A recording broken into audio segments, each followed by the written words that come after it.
നല്ല മഞ്ഞുണ്ട്. അതുകൊണ്ട് തന്നെ ദീർഘനേരം പ്രസംഗിക്കുന്നതിൽ പ്രസക്തിയില്ല എന്നറിയാം. ഇവിടെ ആധ്യാത്മിക പ്രഭാഷണം നടത്താൻ ഇല്ല എന്ന് പറഞ്ഞാലുള്ളൊരു കാരണം, ഈ ആധ്യാത്മിക പ്രഭാഷണം എന്താണെന്ന് നിങ്ങളുടെ മനസ്സിലുള്ള ഒരു ധാരണയുണ്ട്. എനിക്കതറിയാം. എന്താണ് ആധ്യാത്മികമെന്ന് കൃത്യമായിട്ട് അറിയുന്ന ഒരാളാണ് ഞാൻ. പക്ഷെ അങ്ങനെ ഒരു പ്രസംഗം നടത്തുന്ന ഒരാളല്ല ഞാൻ എന്ന് നിങ്ങളോട് ആമുഖമായി പറയും. ആത്മത്തെക്കുറിച്ചും ഭൗതികത്തെക്കുറിച്ചും പ്രപഞ്ചത്തെക്കുറിച്ചും അധ്യയനം ചെയ്തുകൊണ്ട് മാത്രമേ മനുഷ്യന്റെ ജീവിതത്തിൽ വികാസം ഉണ്ടാവൂ. ആത്മത്തെക്കുറിച്ച് മാത്രം അധ്യയനം ചെയ്തതുകൊണ്ട് ലോകം തുടങ്ങിയെടുത്ത് നിൽക്കുകയാണ് ചെയ്തത്. അതുകൊണ്ട് അധ്യാത്മം മാത്രം പറയാനുള്ള ഒരാളല്ല ഞാൻ എന്ന് ഞാൻ എന്നെ സ്വയം വിശേഷിക്കും. എന്ന് ഞാൻ അറിയാതെയാണ് ആധ്യാത്മിക പ്രഭാഷണം എന്ന് നോട്ടീസ് വെച്ചത്. പക്ഷേ ഇനി എന്തിനാണ് ഞാൻ ഈ ക്ഷേത്രങ്ങളിലും ഉത്സവ പറമ്പുകളിലും അമ്പലങ്ങളിലും പ്രസംഗിക്കാൻ പോകുന്നത്?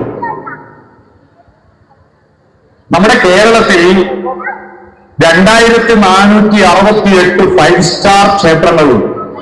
ഈ 5 സ്റ്റാർ ക്ഷേത്രം, 5 സ്റ്റാർ ഹോട്ടൽ എന്നൊക്കെ പറഞ്ഞത് എല്ലാ വിധത്തിലുള്ള ഉത്സവങ്ങളും നിത്യപൂജയും അതിന്റെ എല്ലാ ചടങ്ങുകളും നടത്തുന്ന ക്ഷേത്രങ്ങളുടെ സ്റ്റാർ പദവി കൊടുത്തതിൽ 5 star, 4 star, 3 star, 2 star, 1 star ഇങ്ങനെ അമ്പലങ്ങളുടെ എണ്ണം നിങ്ങൾ വെബ്സൈറ്റിൽ പോയാൽ നോക്കിട്ടു.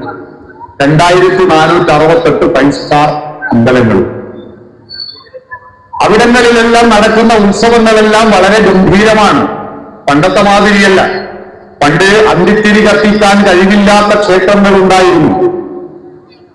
ഇന്ന് അങ്ങനെ മനുഷ്യന്റെ ഭാഷയിൽ പറഞ്ഞാൽ BPL ലിസ്റ്റിൽപ്പെട്ട ഒരമ്പലമില്ല.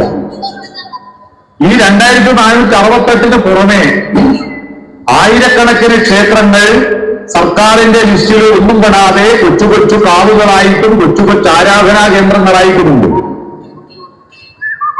ഇവിടെയെല്ലാം ആരാധിക്കുന്ന ദൈവത്തിന് ഏറ്റവും മനോഹരമായ പേര് എനിക്ക് ഇഷ്ടപ്പെട്ട ഏറ്റവും സുന്ദരമായ ദൈവത്തിന്റെ പേര് കരുണാകര. കരുണാകരൻ മുൻ മുഖ്യമന്ത്രിയാണെന്ന് തെറ്റിദ്ധരിച്ചു പോയി. ദൈവവിശ്വാസത്തിന്റെ പരമമായ ലക്ഷ്യമെന്ന് പറയുന്നത് സകല ജീവജാലങ്ങളോടുമുള്ള കരുണയാണ്. തന്റെ മാതാവ് അസുഖം വന്ന് കിടക്കുമ്പോ ശരിയായ മാതാവല്ല, അച്ഛന്റെ ഭാര്യയാണ്. എന്നിട്ടും ആ മാതാവ് തന്നെ പറ്റിക്കാൻ വേണ്ടിയിട്ടുള്ള ഒരു സൂത്രപ്പണിയാണെന്ന് മനസ്സിലാക്കിയിട്ടും അസുഖത്തെ ചികിത്സിക്കാൻ വേണ്ടിയിട്ട് കാട്ടിനകത്ത് പോയിട്ട് പുലിയെ കൊണ്ടുവന്ന കരുണയാണ് അയ്യപ്പൻ കാണിച്ച ഏറ്റവും വലിയ കരുണ, അല്ലെ? ഇങ്ങനെയാണ് പുലിവാഹന. യഥാർത്ഥത്തിൽ അയ്യപ്പൻ പുലിവാഹനല്ല, അയ്യപ്പൻ വാജിവാഹനാണ്. വാജി കുതിരയാണ്. അയ്യപ്പന്റെ നമ്മുടെ ഭാരതത്തിലെ ദൈവങ്ങൾക്കെല്ലാം ഓരോ ആൾക്കും ഓരോ വാഹനമുണ്ട്. വിഷ്ണുവിന്റെ വാഹനം ഗരുഡൻ, ബ്രഹ്മാവിന്റെ വാഹനം അരയന്നം, അല്ലേ? ദുർഗയുടെ വാഹനം കടുവ, സിംഹം, അല്ലേ? ശിവന്റെ വാഹനം കാള. നർമ്മദാദേവിയുടെ വാഹനം അറിയാം ആർക്കും? നർമ്മദാദേവിയുടെ വാഹനത്തിന്റെ പേര് നർമ്മദ. ഗംഗ, യമുന, സരസ്വതി, ഗോദാവരി, നർമ്മദ ഇതൊക്കെ ഒരു ദേവിയാണ്. ഇതെല്ലാം ഒരു പുഴയുടെ പേരാണ്. നർമ്മദാദേവിക്ക് ഒരു വാഹനമുണ്ട്. ആ വാഹനത്തിന്റെ പേര് ആരെങ്കിലും പറഞ്ഞു തന്നാൽ ഇപ്പൊ 100 രൂപ സമ്മാനം തരും. നർമ്മദാദേവിയുടെ വാഹനം ആർക്കും അറിയാവോ? ആ വാഹനം മലയാളികൾ അറിഞ്ഞിരിക്കണം. കാരണം ആ വാഹനത്തിന്റെ പേരിൽ നമുക്കൊരു മാസമുണ്ട്. ആ മാസത്തിന്റെ പേര് മകരമാസം എന്നാണ്. നർമ്മദാദേവിയുടെ വാഹനത്തിന്റെ പേര് മകരമത്സ്യം എന്നാണ്. മകരം എന്ന് പറഞ്ഞാൽ മുതല, മുഖം മുതലയും ഉടൽ മത്സ്യവുമായിട്ടുള്ള ഒരു പ്രത്യേക ജീവിയാണ് നർമ്മദാദേവിയുടെ വാഹനം. മകരമാസത്തിൽ ആകാശത്തെ നക്ഷത്രങ്ങളെ ചിത്രം വരച്ചാൽ, കൂട്ടിയോജിപ്പിച്ച് ചിത്രം വരച്ചാൽ മകരമത്സ്യത്തിന്റെ രൂപം കിട്ടുന്നത് കൊണ്ടാണ് മകരം എന്ന ആ മാസത്തിന് പേര് വന്നു. മാസത്തിന് പേര് വന്നത് ഇത് ധനുമാസമാണല്ലോ. ധനുമാസത്തിന് പേര് വന്നത് ധനുസിന്റെ വില്ലിന്റെ ആകൃതിയാണ് നക്ഷത്രങ്ങളെ ചേർത്ത് ചിത്രം വരച്ചാൽ കിട്ടുക. കഴിഞ്ഞാൽ മകരമാണ്. മകരമത്സ്യത്തിന്റെ, കുംഭം പാത്രത്തിന്റെ രൂപം കിട്ടിയാൽ കുംഭമാസം, അതാണ് കുംഭമാസം. മീനം സാധാരണ പരൽമീനിന്റെ ചിത്രം കിട്ടിയാൽ മീനമാസം. മേഷത്തിന്റെ ചിത്രം കിട്ടിയാൽ മേഷമാസം, അത് നമ്മുടെ മലയാളത്തിൽ മേടമാസം. മേഷം എന്ന് പറഞ്ഞാൽ ആട് എന്നാണ്, ആടിന്റെ ചിത്രം കിട്ടും. ഇടവം പോത്തിന്റെ ചിത്രം കിട്ടിയാൽ ഇടവം. മിഥുനം ഭാര്യാഭർത്താക്കന്മാർ തമ്മാമിൽ കുഴപ്പമൊന്നുമില്ലാതെ സ്നേഹത്തോടെ അഭിമുഖരായിരുന്നു വർത്തമാനം പറയുന്ന ചിത്രം കിട്ടിയാൽ മിഥുനമാസം. ഞണ്ടിന്റെ ചിത്രം കിട്ടിയാൽ കർക്കടക മാസം. സിംഹത്തിന്റെ ചിത്രം കിട്ടിയാൽ സിംഹമാണ് മലയാളത്തിൽ ചിഹ്നമായി മാറി. കന്യകയുടെ ചിത്രം കിട്ടിയാൽ കന്നിമാസം. തുലാസിന്റെ ചിത്രം, ത്രാസിന്റെ ചിത്രം കിട്ടിയാൽ തുലാമാസം. തേളിന്റെ ചിത്രം കിട്ടിയാൽ വൃശ്ചിക മാസം. വൃശ്ചികൻ എന്ന് പറഞ്ഞാൽ തേളുന്ന. സംസ്കൃതത്തിൽ ഒരു ശ്ലോകമുണ്ട്, വൃശ്ചികസ്യ വിഷം പുച്ഛം, തേളിന്റെ വിഷം വാലുമ്മലാണ്. അതാ വൃശ്ചികം. പിന്നെ ധനു. മനസ്സിലായോ? അപ്പോ ഓരോ ദേവതയ്ക്കും ഓരോ വാഹനമുണ്ട്. അയ്യപ്പന്റെ വാഹനം പുലിയല്ല, പുരകവാഹനം. കേട്ടിട്ടുണ്ടോ? വാജിവാഹനം ഹരിവരാസനം. ഹരിവരന്റെ പുറത്ത് കയറി ഇരുന്നേ ഉള്ളൂ. കടുവശ്രേഷ്ഠനായ ഹരിവരന്റെ പുറത്ത് കയറി ഇരുന്നു, ആസനമാക്കി ഇരുത്തി. അതാണ് ആസനം, ഇരിപ്പിടം. ഹരിവരനെ ഇരിപ്പിടമാക്കിയവൻ, അതാണ് ഹരിവരാസനം വിശ്വമോഹനം എന്ന് ആ പാട്ടിൽ പറയുന്നു. അപ്പോ അയ്യപ്പന്റെ വാഹനം പുലിയല്ലെന്ന് മനസ്സിലായല്ലോ. ആ പുലിയെ കൊണ്ടുവന്ന കരുണ അയ്യപ്പൻ കാണിച്ചു. എല്ലാ ദൈവങ്ങളുടെയും അടിസ്ഥാന ഭാവം കരുണയാണ്. ദൈവവിശ്വാസത്തിന്റെ അടിസ്ഥാന ഭാവം കരുണയാണ്. ഇന്ന് കുറച്ചാളുകളുടെ പേര് പത്രത്തിലുണ്ടായി. ആ ആളുകളെ പറ്റി ഞാൻ പാലക്കാട് വിളിച്ച് അന്വേഷിച്ചു. പാലക്കാട് കഴിഞ്ഞ തവണത്തെ പഞ്ചായത്ത് മെമ്പർമാരുടെ ലിസ്റ്റ്, ഫോൺ നമ്പർ എടുത്ത് ഞാൻ രാവിലെ തന്നെ ഇന്നത്തെ പത്രത്തിൽ പ്രതിലിസ്റ്റിൽപ്പെട്ടവരുടെ എല്ലാം പേര് വിവരം അന്വേഷിച്ചു. അവരെല്ലാവരും ക്ഷേത്രവിശ്വാസികളും പരമഭക്തന്മാരുമാണ്. പക്ഷേ രാമനെയും നാരായണനെയും അടിച്ചു കൊന്നുകളഞ്ഞവർ പിരിഞ്ഞാണ്.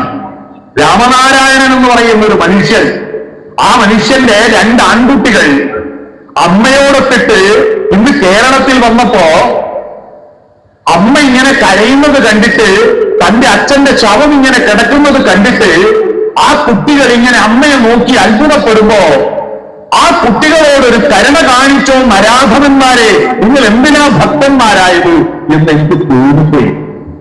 ആ കുട്ടികളുടെ കരച്ചൽ ഞാൻ ഇപ്പൊ കണ്ടു, ടിവിയിൽ വാർത്തയിൽ കണ്ടു. എനിക്ക് സങ്കടം വന്നു. ആ കൊന്നവരെല്ലാം ഭക്തന്മാരാണ്. അപ്പൊ ഭക്തിയുടെ പരമമായ ലക്ഷ്യം എന്താണ്? ഭക്തിയുടെ പരമമായ ലക്ഷ്യം മാനവികതയെ ദൈവികതയിലേക്ക് ഉയർത്തുകയാണ് എന്ന് നിങ്ങൾ തിരിച്ചറിയുക. മാനവികതയെ ദൈവികതയിലേക്ക് ഉയർത്തുകയാണ് എന്നതിന് പ്രകടമായ കുറെ ദൈവത്തിന്റെ കഥകൾ നമ്മുടെ ഈ ദ്രാവിഡ ദേശത്ത് ദക്ഷിണ ഭാരതത്തിലുണ്ട്. അതിലേറ്റവും പ്രശസ്തമാണ് അയ്യപ്പന്റെ കഥ. എന്താ ഇവിടെ ദക്ഷിണ ഭാരതത്തിലെ ദൈവങ്ങളിൽ പ്രത്യേകതയുള്ള ദൈവങ്ങൾ നിങ്ങൾ ശ്രദ്ധിക്കൂ. മലയാളിക്ക് അഭിമാനമായിരിക്കുന്നത് എന്തൊക്കെ എന്ന് ചോദിച്ചാൽ ഞാൻ പറയും, 1 ഓണം, 2 വിഷു, 2 ഉത്സവങ്ങളാണ് മലയാളികൾക്ക് അഭിമാനമായിരിക്കുന്നത്. 3ാമത്തത് സ്വാമി അയ്യപ്പനുള്ള വിശ്വാസമാണ്. ഉത്തരേന്ത്യയിൽ എവിടെയും സ്വാമി അയ്യപ്പൻ ഒരു പുരാണത്തിലും ധർമ്മശാസ്താവിനെ പറ്റി പറയാനല്ലാതെ സ്വാമി അയ്യപ്പന്റെ കഥ ഉത്തരേന്ത്യയിലുണ്ടായ 18 പുരാണങ്ങളിലില്ല. അത് നമ്മുടെ സ്വന്തമാണ്. അയ്യപ്പന്റെ ഭക്തന്മാർ കേരളത്തിന് പുറത്ത് ഒരുപാടുണ്ട്. മലയാളികളെക്കാൾ ആന്ധ്രക്കാരും തമിഴ്നാട്ടുകാരാണ് അയ്യപ്പ ഭക്തന്മാർ. പക്ഷെ അയ്യപ്പൻ മലയാളികളുടെ കഥയും മലയാളികളുടെ സ്വന്തമാണ്. 4ാമത്തെ ആളാരാന്ന് ചോദിച്ചാൽ അയ്യപ്പന്റെ പാട്ടുകളിൽ കേരളത്തിൽ ഏറ്റവും കൂടുതൽ ആളുകളുടെ കർണാനന്ദകരമായി അവതരിപ്പിച്ച യേശുദാസ്. ഇത് 4ആണ് മലയാളികളുടെ സ്വന്തം അഭിമാനം. ആ അയ്യപ്പന്റെ കഥയെന്താ? അയ്യപ്പന്റെ കഥ പറയുന്നതിന് മുമ്പ് മറ്റു ദൈവങ്ങളെ നോക്കൂ. ഞാനിപ്പോ ഇവിടേക്ക് വരുന്നത്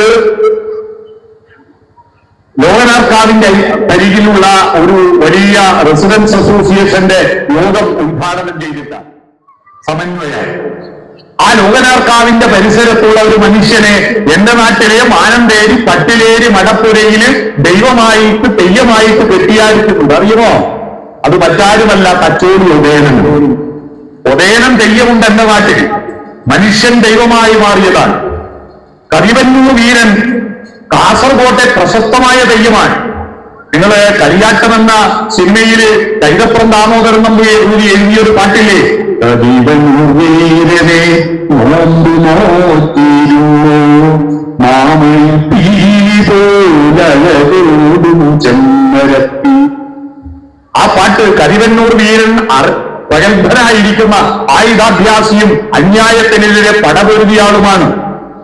മറ്റൊരാൾ സ്ത്രീകൾക്ക് വേദങ്ങൾ പഠിക്കുവാൻ സ്വാതന്ത്ര്യമുണ്ടോ എന്ന തർക്കത്തിന്റെ പേരിൽ സർവ വേദങ്ങളും അറിയുന്ന പണ്ഡിതയായിരിക്കുന്ന ഒരു സ്ത്രീയെ ബ്രാഹ്മണന്മാര് തീയിലിട്ട് ചുട്ടുകൊണ്ടു കളഞ്ഞു. എങ്ങനെ സ്ത്രീ വേദങ്ങൾ ഉച്ചരിക്കും? അവർ ഋതുമതിയാവുന്നില്ലേ? അപ്പൊ വേദങ്ങൾ ഉച്ചരിക്കാൻ പാടുണ്ടോ?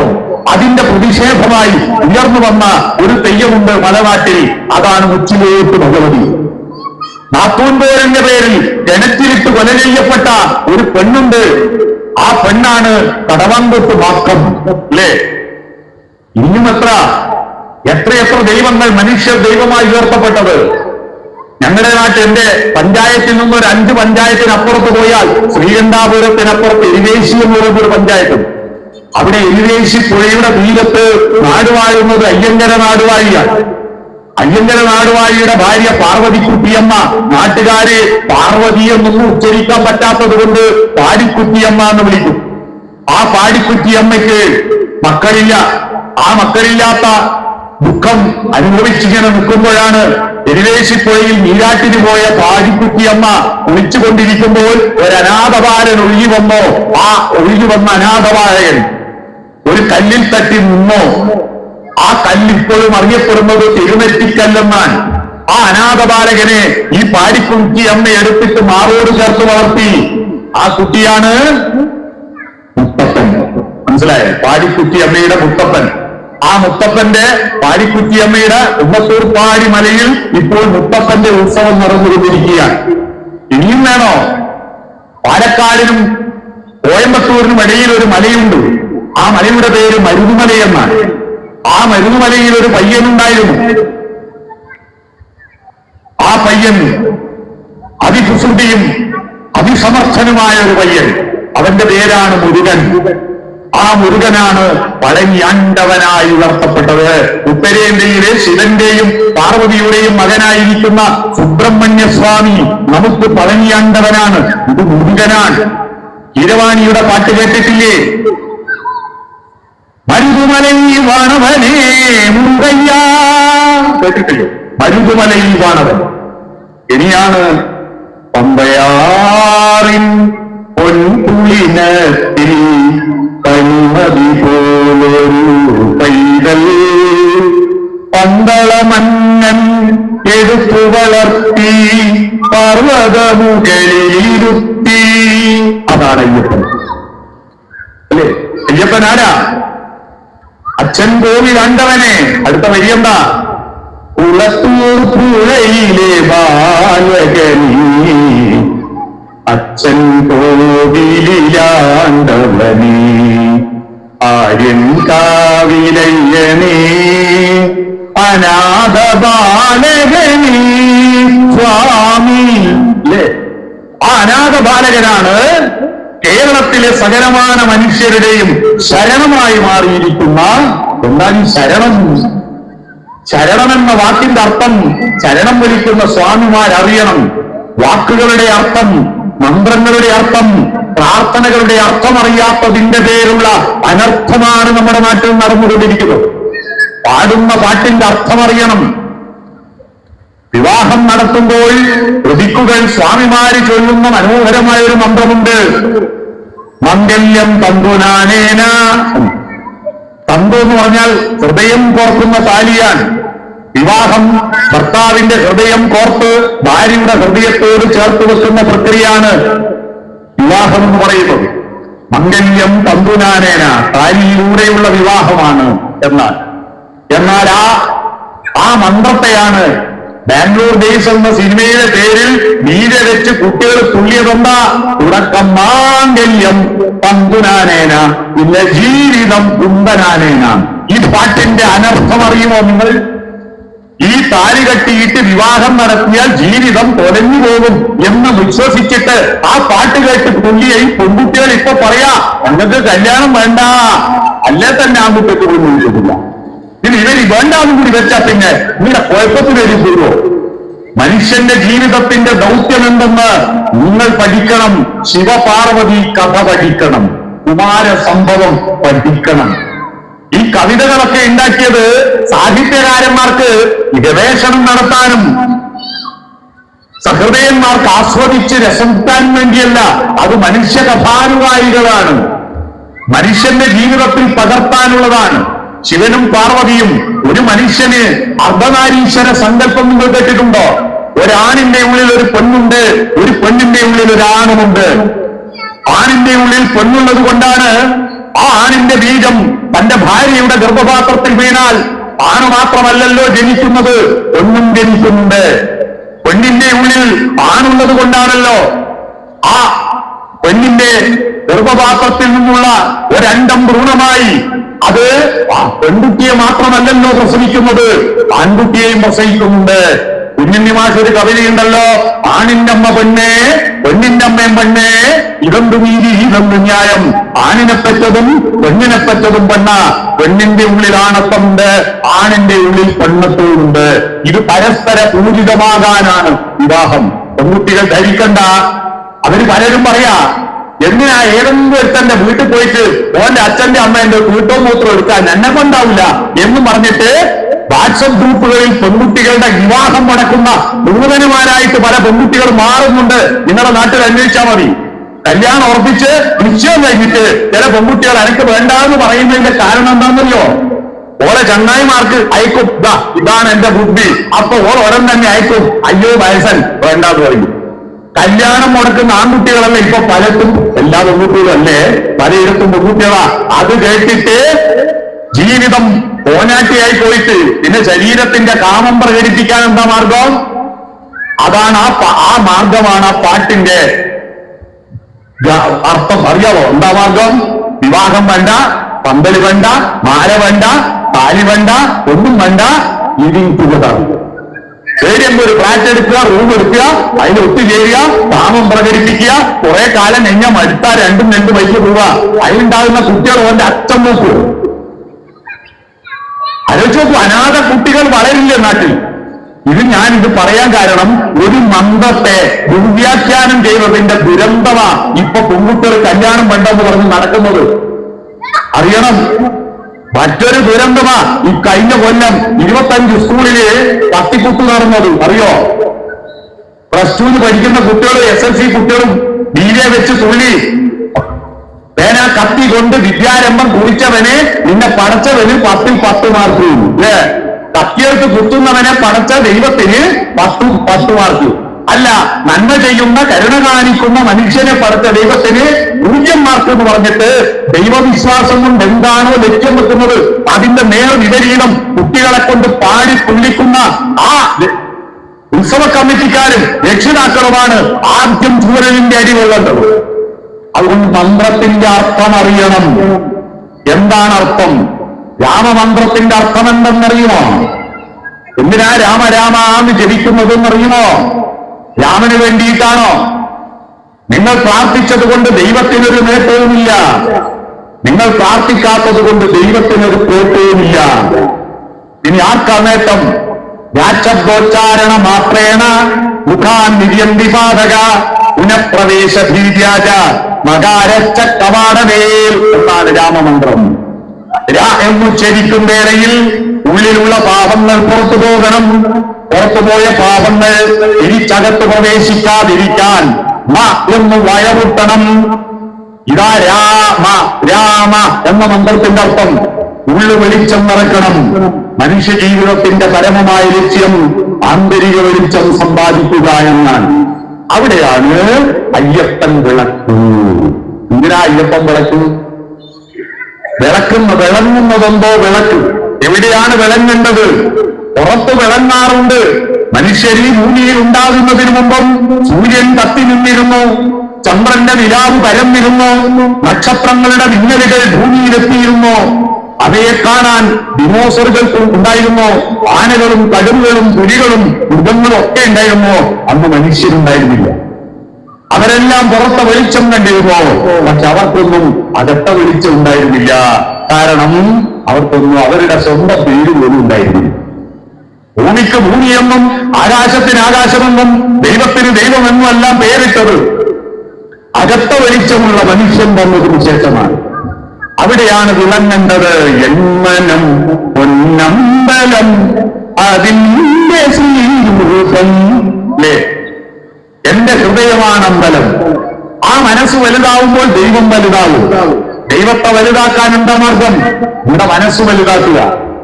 അവിടെ വെളിച്ചം തരണമേ എന്നായിരുന്നു ഭാരതത്തിലെ ആദ്യത്തെ പ്രാർത്ഥന. ഭാരതത്തിലെ ആദ്യത്തെ പ്രാർത്ഥന എന്താ? അതേതെങ്കിലും ഒരു മതത്തിന്റെ പ്രാർത്ഥനയല്ല. കാരണം അന്ന് ഒരു മതവും ഉണ്ടായിരുന്നില്ല. ഞാനിപ്പോ പറയാൻ പോകുന്ന പ്രാർത്ഥന ഉണ്ടാവുന്ന കാലത്ത് ഈ ഭൂമിയിൽ ഒരു മതവും ഉണ്ടായിരുന്നില്ല. ഹിന്ദു മതമില്ല, ഇസ്ലാം മതമില്ല, ക്രിസ്തു മതമില്ല, യഹൂദ മതമില്ല. ആ പ്രാർത്ഥനയാണ് വേദങ്ങളുടെ മൂലമന്ത്രം. ആ പ്രാർത്ഥനയെ കുറിച്ച് നല്ല മനോഹരമായ 2 സിനിമാ ഗാനങ്ങളുണ്ട്, പഴയ പാട്ടുകൾ ഈ പ്രാർത്ഥനയെ കുറിച്ച്. ഞാൻ ആ പാട്ടുപാടാം. ഒരു സ്ഥലത്ത് പാട്ട് നിർത്താം. തൊട്ടടുത്ത വരിയാണ് പ്രാർത്ഥന. ആർക്കെങ്കിലും പരിചയമുണ്ടെങ്കിൽ, ഓർമ്മശക്തി ഉണ്ടെങ്കിൽ അടുത്ത വരി നിങ്ങൾ പാടണം. ശബരിമല സ്വാമിമാരുടെ ഭക്തന്മാരുടെ പ്രധാനപ്പെട്ട പ്രത്യേകത പാടും എന്നതാണ്. പാട്ടിലൂടെയാണ് നമുക്ക് ദൈവങ്ങളെ കിട്ടിയത്. കേരളത്തിൽ രാമനെന്ന ദൈവത്തെ അറിഞ്ഞത് അതിനു മുമ്പ് മുത്തപ്പനും ചാത്തനും വാണനും മാത്രമായിരുന്നു ഇവിടെ ദൈവം. രാമനെന്ന ദൈവത്തെ അറിഞ്ഞത് ഒരു പാട്ടിലൂടെയാണ്. ഏതാ പാട്ട്? മലയാള ഭാഷയിലെ ആദ്യത്തെ സാഹിത്യകൃതി ഏതാണ്?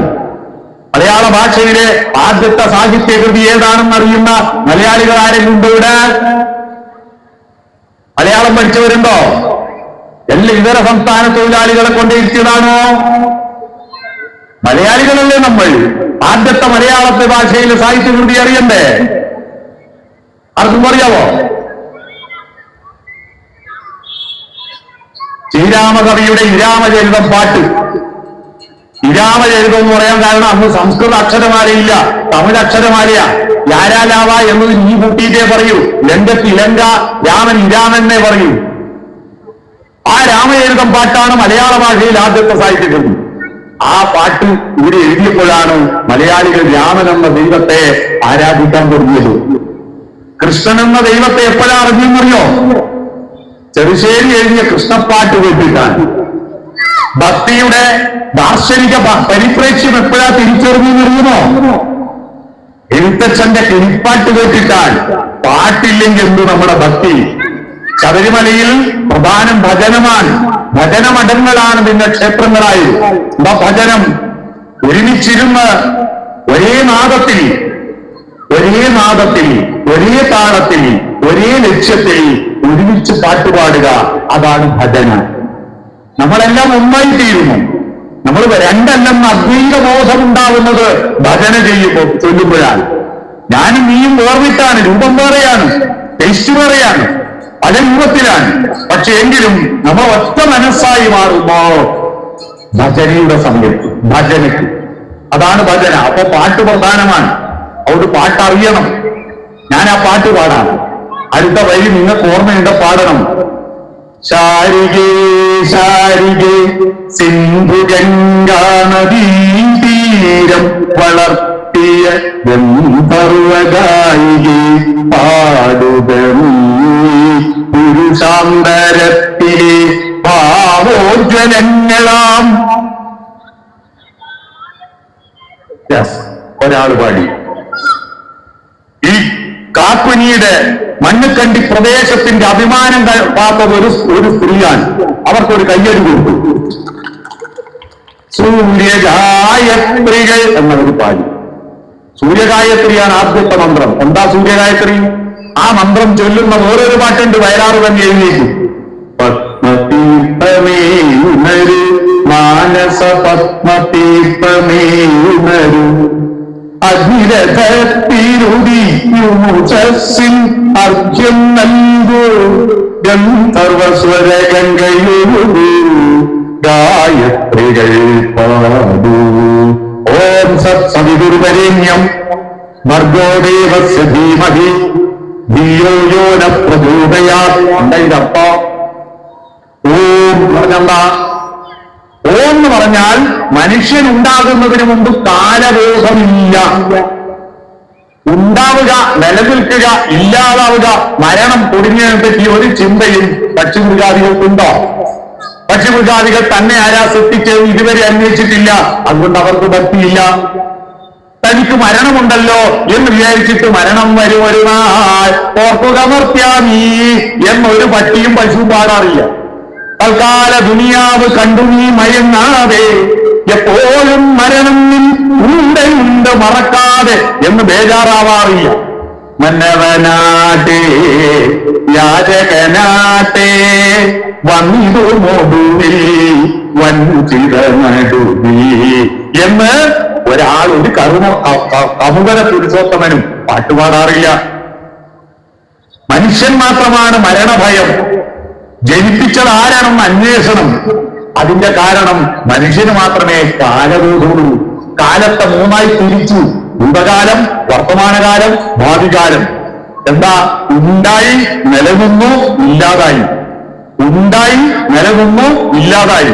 അതിന് ഓരോ ഡിപ്പാർട്ട്മെന്റ് കൊടുത്തു. ഈ ബ്രഹ്മം മുഴുവൻ ഉണ്ടാക്കിയവൻ ബ്രഹ്മാവ്, ഉണ്ടാക്കിയവൻ, സൃഷ്ടിച്ചവൻ. സ്ഥിതികാരകൻ, വിശാലമായ വിശ്വം മുഴുവൻ നിറഞ്ഞു നിൽക്കുന്ന വികാസപ്രേരിതമായിരിക്കുന്ന ദൈവം. അതാണ് വിഷ്ണു എന്ന വാക്കിന്റെ അർത്ഥം. സ്ഥിതികാരകൻ. സംഹാരമൂർത്തി, ലോകത്ത് മംഗളമുണ്ടാക്കുന്നവൻ. സംഹാരം കൊണ്ടാണ് മംഗളം ഉണ്ടാകുന്നത്. ഈ ഭൂമിയിലുണ്ടായ എല്ലാ ജീവജാലങ്ങളും മനുഷ്യരും അതുപോലെ പ്ലാസ്റ്റിക് പൂക്കളെ പോലെ ഇവിടെ തന്നെ മുന്നിടുമെങ്കിൽ ഈ ഭൂമി പോലെ നരകം പോലെ ഒന്നുണ്ടാവും. നമ്മൾ കുറെ മരിക്കുന്നുകൊണ്ടാ പുതിയതുണ്ടാവുന്നത്. പുതിയ കുഞ്ഞുമക്കൾ വന്നില്ലെങ്കിൽ ഈ ലോകം നരകമല്ലേ? മരണമാണ് ഈ ഭൂമിയിലെ നല്ല കാര്യം. പഴയതെല്ലാം പോവുകയും പുതിയതുണ്ടാവുകയും ചെയ്തില്ലെങ്കിൽ ഈ ഭൂമി ഇത്രയും വൃത്തികെട്ടൊരു സ്ഥലം വേറെ ഉണ്ടാവില്ല. അതുകൊണ്ട് മംഗളകാരി സംഹാരമാണ്. അതാണ് ശിവം ചെയ്യുന്നവൻ. നല്ല മംഗളം എന്ന് പറഞ്ഞ ശിവം. മംഗളം ചെയ്യുന്നവൻ ശിവൻ. സൃഷ്ടി, സ്ഥിതി, സംഹാരം. സൃഷ്ടി ആ, സ്ഥിതി ഊ അം, സംഹാരം ആ ഊ അം. കൂട്ടി വായിച്ചാൽ ഓ.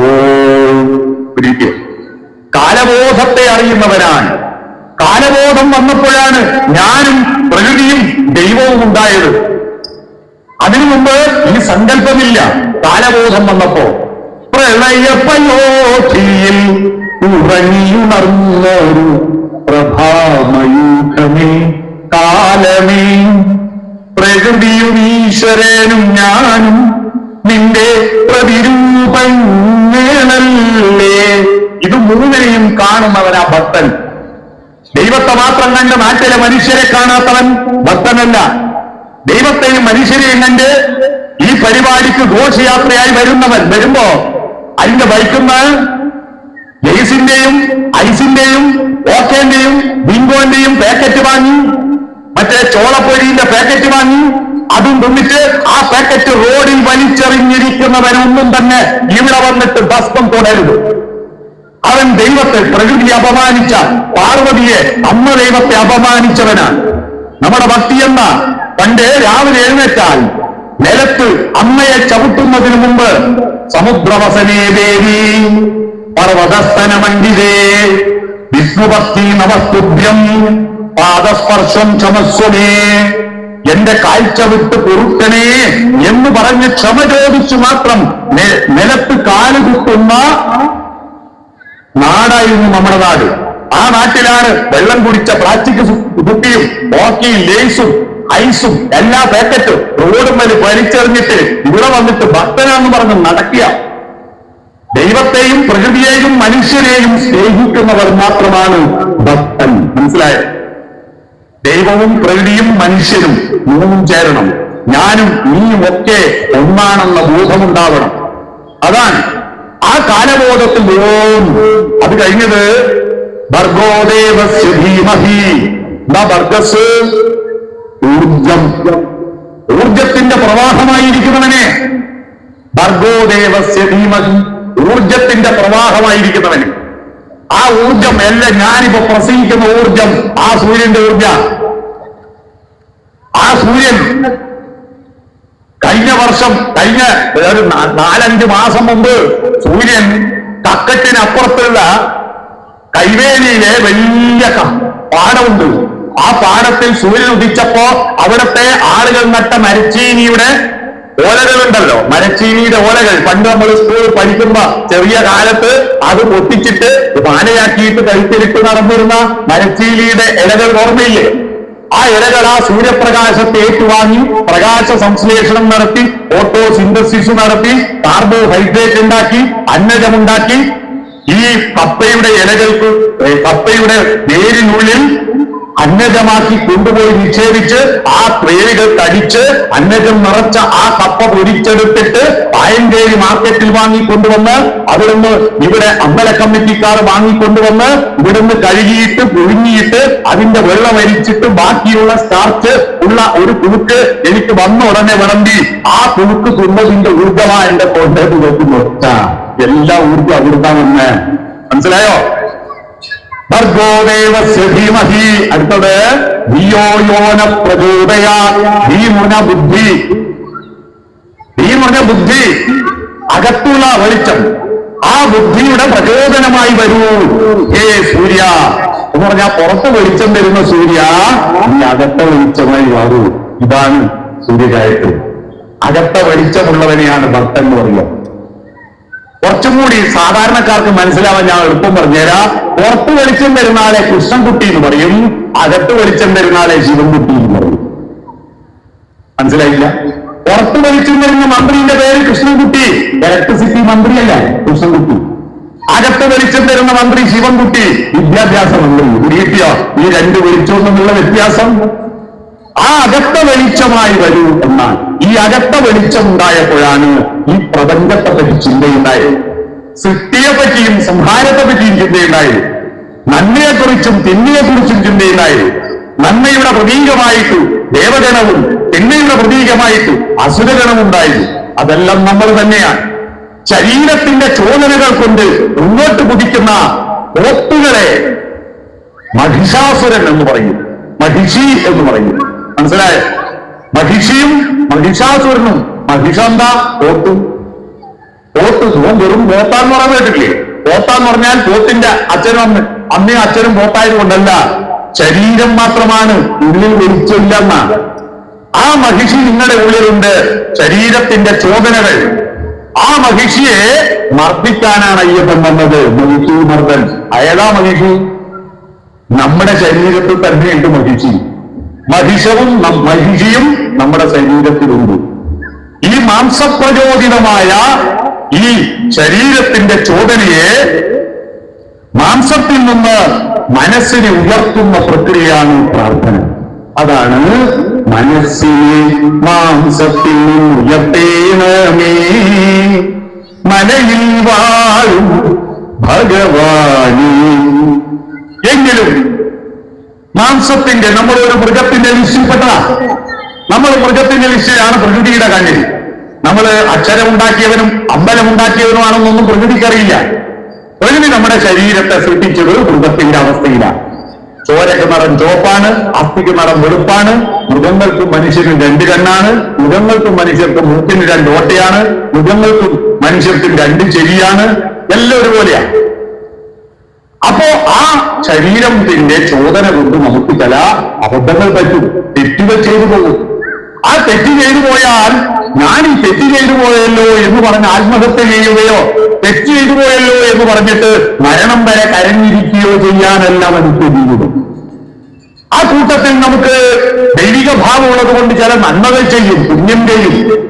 ആ പുണ്യം ചെയ്താലോ അതിന്റെ പേരിൽ അഹന്ത വരും. ഞാൻ അമ്പല കമ്മിറ്റിക്ക് 5 ചാക്കരി ഫ്രീ കൊടുത്തല്ലോ എല്ലാരോടും പറഞ്ഞു തന്ന അത് പുണ്യബോധം നെഗറ്റീവാണ്. നമ്മൾ ചെയ്ത പുണ്യങ്ങൾ അഹന്തയായിട്ടും നമ്മൾ ചെയ്ത പാപങ്ങൾ അപകർഷതയായിട്ടും പോകുമ്പോ മനുഷ്യ ജീവിതത്തിൽ അസ്വസ്ഥതകൾ ഉണ്ടാകും. ആ അസ്വസ്ഥത പരിഹരിക്കാൻ ഈ പുണ്യഭാവവും പാപഭാവവും ഒരാളിലേക്കൊന്ന് സമർപ്പിക്കണം. ആ സമർപ്പിക്കാൻ എന്താ മാർഗം? പുണ്യത്തെ ഒരു കെട്ടിലും പാപത്തെ മറുകെട്ടിലുമാക്കിയിട്ട് അറുകെട്ടിലുമാക്കിയിട്ട് സാഹസയാത്ര നടത്തി മലയ്ക്ക് പോകണം. അതാണ് ഇരുമുടിക്കെട്ട്. മനസ്സിലായോ? പുണ്യപാപ ചുമരുകേളാം ഇരുമുടിക്കെട്ടുവേണ്ടി പൊന്നമ്പല നടചടിക്കാൻ വരുന്നു നിങ്ങൾ. സ്വാമി ശരണമയ്യപ്പ, സ്വാമി ശരണമയ്യപ്പ. ശമനമായ രണമാണ് ശരണം. മനുഷ്യജീവിതം ഒരു രണമാണ്, യുദ്ധമാണ്. ചുറ്റുവട്ടത്തോട്, പ്രകൃതിയോട്, മഴയോട്, പുഴയോട്, കാറ്റിനോട്, ഇടിമിന്നലിനോട് രണം ചെയ്യുക. പിന്നെ സുഹൃത്തുക്കളോട് രണം, യുദ്ധം നടത്തുകയാണ് നമ്മൾ. രണം എന്ന് പറഞ്ഞാൽ യുദ്ധം. മതിയാക്കിയ രണം മരണം, മതിയാക്കിയ രണം മരണം, രണം യുദ്ധം. ശമനമായ രണം, ശമനം എന്ന് പറഞ്ഞാൽ എല്ലാം ശമിച്ച. ശമനമായ രണം ശരണം. എന്റെ രണത്തിൽ നിന്ന് എനിക്ക് ശമനം തരൂ, അതാണ് ശരണമയ്യപ്പ. കിട്ടിയോ? ശരണം. ആ ശരണം വിളിയുടെ ചങ്കൊലി കേട്ടുണരൂ ഷടാക്ഷരമന്ത്രപ്പൊരുളേ. ശരണം. ബുദ്ധഭഗവാനാണ് ശരണം വിളിച്ച മറ്റൊരു ദൈവം. അതുകൊണ്ടാണ് സ്വാമി അയ്യപ്പ സിനിമയിൽ അതിമനോഹരമായ പാട്ടുണ്ടല്ലോ, തേടി വരും കണ്ണുകളിൽ ഓടിയെത്തും സ്വാമി, തിരുവിളക്കിൻ കതിരൊളിയിൽ കുടിയിരിക്കും സ്വാമി, വാടി വീഴും പൂവുകളെ ഉയരുണർത്തും സ്വാമി, വെള്ളിമണി ശ്രീകോവിൽ കാണരുളും സ്വാമി, അയ്യപ്പ സ്വാമി, അയ്യപ്പ സ്വാമി. അതിലൊരു വരി, വിഷ്ണുവും നീ, ശിവനും നീ, ശ്രീ മുരുകനും നീ, പരാശക്തിയും നീ, ബുദ്ധനും നീ, അയ്യപ്പ സ്വാമി. രണ്ടും ശരണമാണ്, രണ്ടും ശരണമാണ്. അതാണ് ഈ ബുദ്ധൻ തന്നെയാണ്. ആ ശരണം നമ്മുടെ മാംസത്തിന്റെ ചോദനകളിൽ നിന്ന് നമ്മുടെ പാപബോധവും പുണ്യബോധവും അവിടെ സമർപ്പിക്കും. ആ സമർപ്പിക്കാൻ പോകുന്നതിന് മുമ്പ് ഇത് ഗുരുവിന്റെ അടുത്ത് പോകണം. ഇത് ഗുരുവിന്റെ ഭൂഭോമ. അമരകോശം പറയുന്നു അന്ധകാരം, രുഗ്യതയെ തടയുന്നവൻ. അന്ധകാരം പ്രവേശിക്കുന്നത് തടയുന്നവൻ ആരോ അവനാണ് ഗുരു. ഈ ഗുരുത്വബോധം എന്ന് പറയുന്നത് എന്താ? ആ ഗുരുത്വബോധം പോയാൽ ഗുരുത്വക്കേടാവും. അതിനാണ് കുരുത്തക്കേട് എന്ന് പറയാ. മനസ്സിലായോ? ഈ ഗുരുത്വബോധം എന്ന് പറഞ്ഞാൽ എന്റെ ഉള്ളിലേക്കുള്ള അന്ധകാരത്തെ തടഞ്ഞു നിർത്താൻ എന്റെ അടുത്ത് ഒരു പ്രകാശഗോപുരം, ഹരിശ്രീതൻ മുത്തുകൾ വിരൽ പൂവിൽ വിടർത്തിയ ഗുരുവിന്റെ ശ്രീപദങ്ങൾ വണങ്ങി ശിരസിലിരുമുടിക്കെട്ടുകളും താങ്ങി. ഗുരുവിനെ വണങ്ങിയിട്ട് ഗുരുസ്വാമി നിന്നാണ്. നിങ്ങൾക്ക് ഗുരുവായൂർ പോവാൻ ഗുരുസ്വാമിയുടെ അടുത്ത് പോയി വീഴ്ച വാങ്ങണ്ട. പത്മനാഭസ്വാമി ക്ഷേത്രത്തിൽ പോവാൻ, തിരുപ്പതി പോവാൻ ഒന്നും ഗുരുസ്വാമിന്റെ അടുത്ത് പോകണ്ട. പക്ഷെ ശബരിമലക്ക് പോകാൻ ഗുരുസ്വാമിയിൽ നിന്ന് വീഴ്ച വാങ്ങണം. എന്റെ ഉള്ളിലുള്ള അന്ധകാരത്തെ മുഴുവൻ ഞാൻ വലിച്ചു പുറത്തിട്ട് ആ തടസ്സമാക്കി നിർത്തും. കറുപ്പ് വസ്ത്രം ധരിക്കണം. അന്ധകാരം കൊണ്ട് എന്റെ ഉള്ളിലെ വെളിച്ചം പുറത്തേക്ക് പോകുന്നത് തടയും, പുറത്തുള്ള അന്ധകാരം അകത്തേക്ക് പ്രവേശിക്കുന്നത് തടയും. കറുപ്പ് വസ്ത്രം ധരിച്ച് ഗുരുസ്വാമിയെ വണങ്ങിയിട്ടാണ് ശബരിമലയ്ക്ക് പോകുന്നത്. അവിടെ പുണ്യവും പാപവും സമർപ്പിച്ചാൽ പിന്നെ തിരിച്ചു വാങ്ങാൻ പാടുണ്ടോ സുഹൃത്തുക്കളെ? തിരിച്ചു വാങ്ങാൻ പാടുണ്ടോ? നമ്മുടെ നാട്ടിൽ ചില ചെറുപ്പക്കാർ വെള്ളരി കൂട്ടാൻ വേണ്ടി മാലയിടും. വെള്ളരി എല്ലാവരും അല്ലേ പറഞ്ഞു, ചില ആളുകൾ വെള്ളരി കൂട്ടാൻ മാലയിടും. മാലയിട്ടോ 41 ദിവസത്തെ വ്രതം എടുത്ത് എന്ന് പറഞ്ഞാൽ 41ന്റെ കണക്കറിയോ എന്ന് പറഞ്ഞാൽ വെള്ളരി നിർത്താൻ നിങ്ങള് ഈ ലഹരി ശമന കേന്ദ്രങ്ങൾ ഉണ്ടെങ്കിലുണ്ടോ? ലഹരി ശമന കേന്ദ്രങ്ങൾ 1.5 മാസം അവിടെ നിന്നിട്ട് മദ്യമില്ലാതെ ജീവിക്കാൻ പഠിച്ചാൽ പിന്നെ മദ്യം വേണ്ടി വരില്ല എന്നാ. അവിടെയാണ് പല കേന്ദ്രങ്ങളില്ലേ.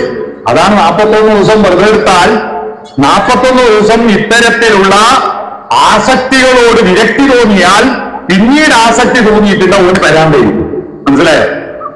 അതാണ് 41 ദിവസം. 41ന്റെ കണക്കറിയോ? 41ന്റെ കണക്കറിയോ? നമ്മുടെ നാട്ടില് ഈ ഗ്രിഗോറിയൻ കലണ്ടർ വന്നതിന് ശേഷമാണല്ലോ മാസത്തിന് 30-31 ദിവസമായി. അതിന് മുമ്പ് നമുക്ക് സ്വന്തമായിട്ട് ഒരു കലണ്ടർ ഉണ്ടായിരുന്നു, അറിയാവോ? മലയാളികളുടെ സ്വന്തം കലണ്ടറിന്റെ മലയാളം അറിയാവോ? കലണ്ടറിന് ഒരു മലയാള പാട്ടുണ്ട്, ഒരു സിനിമാ പാട്ടിലുണ്ടാവും. പിരീല പാടിയ പാട്ടാ. സംക്രമ വിഷു പക്ഷി സംവത്സര പക്ഷി പൊന്മണി ചുണ്ടിനാൽ കാലത്തിൻ ചുമരിലെ പുഷ്പപഞ്ചാംഗങ്ങൾ മാറ്റി നീ എത്ര പുഷ്പപഞ്ചാംഗങ്ങൾ മാറ്റി. മനസ്സിലായോ? കലണ്ടറിന്റെ മലയാളം എന്താ? പഞ്ചാംഗം. ഈ പഞ്ചാംഗം എപ്പോഴുണ്ടായേ? എവിടുന്ന ഉണ്ടായേ? പഞ്ചാംഗം ഉണ്ടായിട്ട് 1201 കൊല്ലായി. ആ കണക്ക് നിങ്ങളെ വീട്ടിന്റെ ചുമരുമലുണ്ട്. നിങ്ങളെ വീട്ടിലുള്ള ആ ഇംഗ്ലീഷ് കലണ്ടറില് മലയാള മാസമില്ലേ, അതിൽ മലയാള വർഷം കൊല്ലവർഷമുണ്ട്. കൊല്ലവർഷം ഇതേതാ? 1201 ധനുമാസം. മനസ്സിലായോ? 1201 കൊല്ലായി ഈ കലണ്ടർ ഉണ്ടാക്കിയിട്ട്. എവിടുന്ന ഉണ്ടാക്കിയേ? ആ ഉണ്ടാക്കിയതിന്റെ സ്ഥലമാണ് കൊല്ലം. അതാ കൊല്ലവർഷം. മനസ്സിലായോ?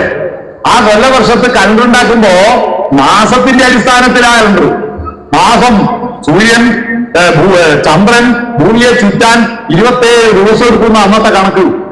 ചില്ലറയും കൂടി ഉണ്ട്, അരയും കൂടി കൂട്ടും. ഇപ്പൊ കണക്ക് കൃത്യമായി. അന്ന് 27 ദിവസം. ആ 27 ദിവസം 27 നക്ഷത്രത്തിന്റെ പേരാ. ഓരോ ദിവസവും 27 നക്ഷത്രത്തിന്റെ പേര്. അശ്വതി മുതൽ രേവതി വരെ 27 നക്ഷത്രം. അതുകൊണ്ടാണ് കുട്ടിക്ക് പേര് വിളിക്കുന്നത് 28ാമത്തെ ദിവസമായി. ഇംഗ്ലീഷ് കലണ്ടർ നോക്കുന്ന ആള് പേര് വിളിക്കേണ്ടത് 32ാമത്തെ ദിവസമാണ്. മലയാളം കലണ്ടർ നോക്കുന്നവര് 28ാമത്തെ ദിവസം. മനസ്സിലായോ? 28ാമത്തെ ദിവസം ഈ കുട്ടിയുടെ ജന്മനക്ഷത്രം ഫസ്റ്റിൽ വരിക 28ാമത്തെ ദിവസം. അപ്പൊ 27 ദിവസം 12 മാസം അല്ലെ? 12 മാസവും 27 ദിവസവും 12 ഗുണിക്കണം 27 324 ദിവസം. പക്ഷേ ഭൂമി സൂര്യനെ ചുറ്റാൻ 365 ദിവസം വേണ്ടേ? അപ്പൊ ഒരു കൊല്ലം തികയാണെങ്കിൽ എത്ര ദിവസത്തിന്റെ കുറവുണ്ട്? 325 മൈനസ് 324 സമം 41. അതാ മണ്ഡലമാസം. കിട്ടിയോ? മണ്ഡലമാസം 41 ദിവസം. മനസ്സിലായോ? അത് പൂജാതി കാര്യങ്ങൾക്കും നമ്മുടെ കൗൺസിലിങ്ങിനും വ്രതാനിഷ്ഠയ്ക്കും വേണ്ടിയുള്ളതാണ്. ആ വ്രതനിഷ്ഠയെല്ലാം കഴിഞ്ഞിട്ട് നമ്മുടെ നാട്ടിലെ ചില സ്വാമിമാർ എല്ലാവരും അല്ലേ, നിങ്ങൾക്ക് എന്നോട് ദേഷ്യം വരുന്നത്, എല്ലാവരും ഇപ്പോഴും അവരെ ശബരിമലക്ക് പോകും. മദ്യപാനം നിർത്തി ശബരിമലക്ക് പോയി. എന്റെ മദ്യപാനശീലവും എന്റെ ദുഷ്ടതയുമെല്ലാം ഇതാ ഭഗവാൻ ഓർമ്മിച്ചിരിക്കുന്നു. മദ്യപാനികൾക്കാണ് ഏറ്റവും വലിയ സ്വാർത്ഥത അല്ലേ? സ്വാർത്ഥത മൂക്കുമ്പോഴാ മദ്യപാനം ഉണ്ടാവും. എന്താ സ്വാർത്ഥതയുള്ളവരാ മദ്യപാനികൾ? ഞാൻ തെളിവ് തരട്ടെ. ഒരൊറ്റ മദ്യപാനിയും ഭാര്യക്കും മക്കൾക്കും കുറിച്ച് കൊടുക്കില്ലല്ലോ. ഈ സുഖം എനിക്ക് മാത്രം മതി സ്വാർത്ഥതയല്ലേ? ഇത് സുഖത്തിന് വേണ്ടിയാ കുടിക്കുന്നതെന്നാ പറയുന്നത് കേൾക്കുന്നത്. അപ്പൊ ആ സുഖം എനിക്കേ പറ്റൂ, ഭാര്യക്കും പറ്റൂല, മക്കൾക്കും കൊടുക്കൂല അല്ലെ? അപ്പൊ സ്വാർത്ഥതയല്ലേ അത്? അപ്പൊ അതെല്ലാം അവിടെ സമർപ്പിച്ച് തിരിച്ചു വരുമ്പോ ചില ആളില്ലേ വീട്ടിലെത്തി തേങ്ങ ഒടച്ചോടനെ കുടിക്കാൻ വേണ്ടി മാഗിയിലും ഇറങ്ങിയിട്ട് സൈഡ് പേജിൽ വാങ്ങി വെക്കുക. എന്തൊരു വൃത്തികളെങ്കിലും പോകാൻ പറ്റില്ല. പോകാതിരുന്നപ്പോൾ എന്തിനാണിങ്ങനെ അപമാനിക്കുന്നത് പരസ്യമായിട്ടു ദൈവത്തെ? അതാണ്. പിന്നെ അവിടെ സമർപ്പിച്ചത് തിരിച്ചു വാങ്ങരുത്. അപ്പൊ ഒരു കൊല്ലം കഴിയുമ്പോൾ വീണ്ടും നമ്മുടെ പ്രചോദനം ഉണ്ടാവുമ്പോ വീണ്ടും മലക്ക് പോകുന്നു. കിട്ടിയോ? ശബരിമലക്ക് പോകുന്നത് നമ്മുടെ ഉള്ളിലുള്ള മഹിഷിയെ മർദ്ദിച്ചില്ലാതാക്കാനാണ്. നമ്മുടെ ഉള്ളിലുള്ള പാപബോധത്തെ ഇല്ലാതാക്കാനാണ്. അവിടെ പോകുമ്പോ അവിടെ ദർശനമാണ് വേണ്ടത്. എന്താ ദർശനം? ഉച്ചീലിരുമൂടി കെട്ടുമായി വരുന്നു ഞാൻ അച്ഛൻ കോവിലയ്യപ്പ രക്ഷയൂ സത്യമാം 18ാം തൃപ്പടിയേറുമ്പോൾ ദർശനം നൽകണേ തമ്പുരാനേ. എന്താ ദർശനം? ദർശനം രണ്ടുണ്ട്. പുറം കാഴ്ച കൊണ്ട് അമ്പലവും വിഗ്രഹവും കാണുന്നതല്ല ദർശനം. അകംകാഴ്ച കൊണ്ടുള്ള ദർശനം. ആ അകംകാഴ്ച കൊണ്ടുള്ള ദർശനം എന്താ? ചാന്ദാഗ്യോപനിഷത്തിൽ ഉദ്ദാലകാരുണി ശ്വേതകേതു സംവാദത്തിൽ ഉദ്ദാലകാരുണി എന്ന പിതാവിനോട് ശ്വേതകേതു ചോദിച്ച ചോദ്യമുണ്ട്. സഹനാവവതു ചർച്ചയായിരുന്നു വിദ്യാഭ്യാസം. ആ ചോദ്യം ഇതായിരുന്നു: ഞാൻ ആരാണ്? ഞാൻ എവിടുന്നാ വന്ന്, ഞാൻ എങ്ങോട്ടാ പോകുന്നത്? അതിനു മറുപടിയായി ഉദ്ദാലകൻ പറഞ്ഞു കൊടുത്തു, പല പർവ്വതങ്ങളിൽ പെയ്ത മഴത്തുള്ളി ഒഴുകി കടലിലെത്തിയാൽ ആ കടലിലെ ഒരു തുള്ളി വെള്ളത്തിന് പറയാൻ കഴിയുമോ താൻ ഏത് പർവ്വതത്തിൽ പെയ്ത പുഴയാണെന്ന്? ഹേ ശ്വേതകേതു തത്വമസി, ആ മഴത്തുള്ളി നീയാകുന്നു, അത് നീയാകുന്നു. നീ തേടി നടന്ന ദൈവം ബ്രഹ്മം ആരാ? നിന്റെ ഉള്ളിൽ തന്നെയുണ്ട്.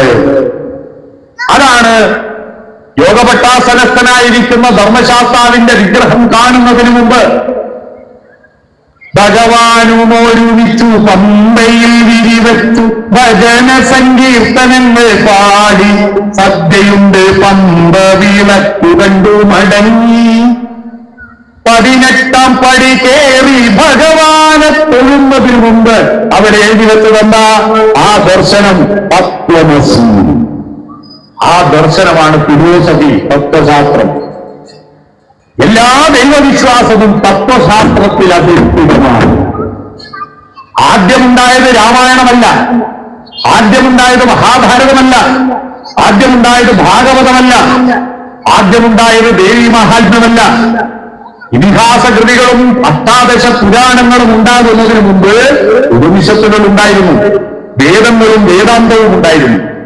ഈ വേദവും വേദാന്തവും ഉപനിഷത്തുകളുമാണ് അടിത്തറ. ആ ദർശനം, അതാണ് ഫിലോസഫി.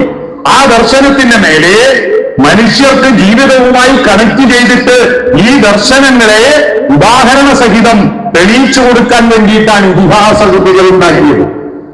അതിനാണ് ദൈവങ്ങളുടെ പേരുണ്ടാകുന്നത്. വേദങ്ങളിലൊന്നും ഈ ദൈവത്തിന്റെ പേരില്ല.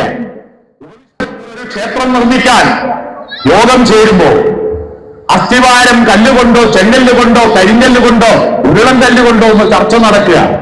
കമ്മിറ്റി പ്രസിഡന്റ് പറഞ്ഞു, ചെങ്കല്ലായാലും ഉരുളം കല്ലായാലും കരിങ്കല്ലായാലും ആരും കാണൂലല്ലോ അസ്ഥിവാരം. നമ്മുടെ നാട്ടിൽ കുയ്യാട്ടാന്ന് പറയുന്ന സാധനം ആരും കാണുമോ? അതുകൊണ്ട് അത് പേരിന് മതി. നമുക്ക് നല്ല തറ കെട്ടാം, നല്ല ചുമര് വെക്കാം, നല്ല മേൽക്കൂരയുണ്ടാക്കാം. അതിമനോഹരമായ ശ്രീകോവിലെടുത്ത് പ്രതിഷ്ഠ നടത്തി കലശവും കഴിച്ച് അടുത്ത ദിവസം ഒരു രുദ്ര മഴ വന്നപ്പോ അമ്പലം അങ്ങ് മറന്നുപോയി. കഴിയുമ്പോ അസ്ഥിവാരാണ് പ്രധാനം. ദൈവവിശ്വാസത്തിന്റെ അസ്ഥിവാരം ദർശനമാണ്, തത്വശാസ്ത്രമാണ്. നമ്മളിപ്പോ അടുത്ത കാലത്ത് ഭക്തിയുടെ തത്വശാസ്ത്രം നഷ്ടപ്പെടുകയാണ്. എന്താണ് ദൈവം, എന്താണ് തൊഴിൽ എന്നൊന്നും അറിയില്ല. എല്ലാം കെട്ടുകാഴ്ചകളാവുന്നു. അവിടെയാണ് ശബരിമല സ്വാമി പറയുന്നു, വിളക്ക് വെളിച്ചം തരലാണ് എന്റെ ദൗത്യം. ഏറ്റവും പ്രധാനം എന്താ? ശബരിമല മകരവിളക്കേ മകരവിളക്കേ. വിളക്കാൻ പൊന്നമ്പലമേട്ടിൽ എന്താ? മകരവിളക്കാൻ. അല്ലെ, പൊന്നമ്പലമേട്ടിൽ ജ്യോതിയാണ്, വെളിച്ചമാണ്. ഇവിടെ അയ്യപ്പൻ വിളക്കാൻ, ഉള്ളി വെളിച്ചത്തെ ഏറ്റുവാങ്ങലാണ്. ആ ക്ഷേത്രത്തിന്റെ മുന്നിൽ തൊഴുമ്പോ ഈ അഞ്ജലി ഉണ്ടല്ലോ, അഞ്ജലി കൂപ്പുകൈ, ഈ കൂപ്പുകൈ നമ്മൾ കർപ്പൂരത്തട്ട് കൊണ്ടുവച്ചാൽ ഇങ്ങനെ അതുമില്ലേ, കൂപ്പുകൈയിലൂടെ കർപ്പൂരത്തിന്റെ ഗന്ധജ്യോതിയും പ്രകാശജ്യോതിയും എന്റെ അന്തരാത്മാവിലെ കളങ്കങ്ങൾ ഇല്ലാതാക്കട്ടെ എന്നാണ് ഇങ്ങനെയാകുന്നത്. അതുപോലെ അമ്പലത്തിൽ നട തുറക്കാൻ കാത്തു നിൽക്കുന്നത് എന്തിനാണ്? നട തുറന്നാൽ അവിടുത്തെ വെളിച്ചത്തെ എന്റെ കൈക്കുടമയിലാക്കി എന്റെ ഏറ്റവും പ്രധാനപ്പെട്ട തള്ളവിരലിലൂടെ എന്റെ ഹൃദയത്തിലേക്ക് ഏറ്റുവാങ്ങലാണ് തോന്നുന്നത്. ഏറ്റവും പ്രധാനപ്പെട്ട വിരൽ ഇതല്ലേ? ഇതല്ലേ പഞ്ചായത്ത് പ്രസിഡന്റ്, ബാക്കിയെല്ലാം മെമ്പർമാരല്ലേ? അല്ലേ? ഈ പഞ്ചായത്ത് പ്രസിഡന്റായ വിരളെ ആരെങ്കിലും ദൈവത്തെ കൊണ്ട് അങ്ങോട്ട് ചൂണ്ടിയിട്ട് തൊഴാറുണ്ടോ? ഇങ്ങോട്ടാ ചൂണ്ടുക. മനസ്സിലായോ? ആ വെളിച്ചം ഇങ്ങോട്ട് വരട്ടെ. ഇങ്ങോട്ട് വന്ന വെളിച്ചം ഇവിടെ നിന്നാ പോരാ, വികാരങ്ങളിൽ വെളിച്ചമുണ്ടായാൽ പോരാ, ചിന്തയിലും ഉണ്ടാകണം, ദർശനം ഉണ്ടാവണം. അതുകൊണ്ടാണ് തൊഴുതു കഴിഞ്ഞാൽ ആ വെളിച്ചത്തിന് ഒരു കണക്ഷൻ കൊടുക്കുന്നില്ലേ? മേലെ കാവിലും താഴെ കാവിലുള്ള ആൾ വിടിയ, ഇവിടെയും പോണോ വെളിച്ചം. അതിനുശേഷം പ്രസാദം വാങ്ങുമല്ലോ. പ്രസാദം വാങ്ങിയിട്ട് അതിലെന്താ ചേർക്കേണ്ടത്? തീർത്ഥക്കുളത്തിലെ മണിക്കിണറിലെ വെളിച്ചമല്ലേ, വെള്ളമല്ലേ? അല്ല, അതിൽ ചേർക്കേണ്ടത് എന്താണെന്ന് 50-60 കൊല്ലമായി യേശുദാസ് നമുക്ക് പാടിത്തരുന്നുണ്ട് ശബരിമലയിൽ പറ്റിയിട്ട്. ശബരിമലയിൽ തന്റെ സൂര്യോദയം ഈ സംഗമപ്പുലരിയിൽ അഭിഷേകം ഭക്തകോടി തേടിയെത്തും സന്നിധാനത്തിൽ വന്നെത്തുമെന്റെ ഹൃദയവും ഉടുക്കും പൊട്ടി എന്ന പാട്ട് കേട്ടിട്ടില്ലേ? അതിന്റെ അടുത്ത വരി എന്താ? നിങ്ങൾ വരി കേട്ടിട്ടുണ്ടാവും, ശ്രദ്ധിച്ചിട്ടുണ്ടാവില്ല. നെഞ്ചിലെ വെളിച്ചത്തിൻ കവിയെടുത്ത് അതിൽ നിൻ പ്രസാദം ചാലിച്ച് നെറ്റിയിലിട്ട്, നിങ്ങളുടെ ഉള്ളിലുള്ള നന്മയുടെ വെളിച്ചമെടുത്തിട്ട് പ്രസാദത്തിൽ ചാലിച്ച് നെറ്റിയിലിട്ടാൽ നിങ്ങളുടെ ചിന്തകളിൽ ഉണ്മയാണ്, അന്ധകാരമില്ല, ദുഷ്ടചിന്തകളില്ല. ഇത് തൊട്ടാൽ ദുഷ്ടചിന്ത പാടില്ല. അടുത്ത ബാക്കിയുള്ളത് ഇവിടെ തൊടുന്നു. വികാരങ്ങൾ ഹൃദയത്തിൽ നിന്നാണല്ലേ പറയുന്നത്. എന്റെ വികാരങ്ങളിൽ ഒരു ഉഷ്ണത ഉണ്ടാകരുത്. അമ്പലത്തിൽ വന്ന് പ്രസാദം തൊട്ട് പോകുമ്പോ ഒരു പെണ്ണിനെ കണ്ടിട്ട് ആ ചരക്ക് മോശമില്ലെന്നും തോന്നിയിട്ടുണ്ടെങ്കിൽ അപ്പൊ ഇത് മാറ്റോളണം. വികാരങ്ങളിൽ ദുഷ്ടതയാണത്. പിന്നെ കണ്ഠത്തിൽ തേക്കും. എന്താ കണ്ഠത്തിന്റെ പ്രത്യേകത? കണ്ഠത്തിൽ നിന്നാണല്ലോ കണ്ഠ്യാക്ഷരങ്ങൾ വരുന്നത്. കണ്ഠ്യാക്ഷരങ്ങൾ കാക്കാ കാ എന്ന അക്ഷരം കണ്ഠത്തിൽ നിന്നാണ്. ക്ക് എന്ന ശബ്ദം ക്ക് വായിലൂടെ പുറത്തു വരുമ്പോഴാണ് വാക്ക്. കിട്ടിയോ? വാക്കിന്റെ അർത്ഥം മനസ്സിലായോ? വായിലൂടെ പുറത്തു വരുമ്പോ വാക്ക്. വാക്കുകളിൽ വെളിച്ചമാ. ഒരു തോന്നിയാസം പറയാൻ പാടില്ല.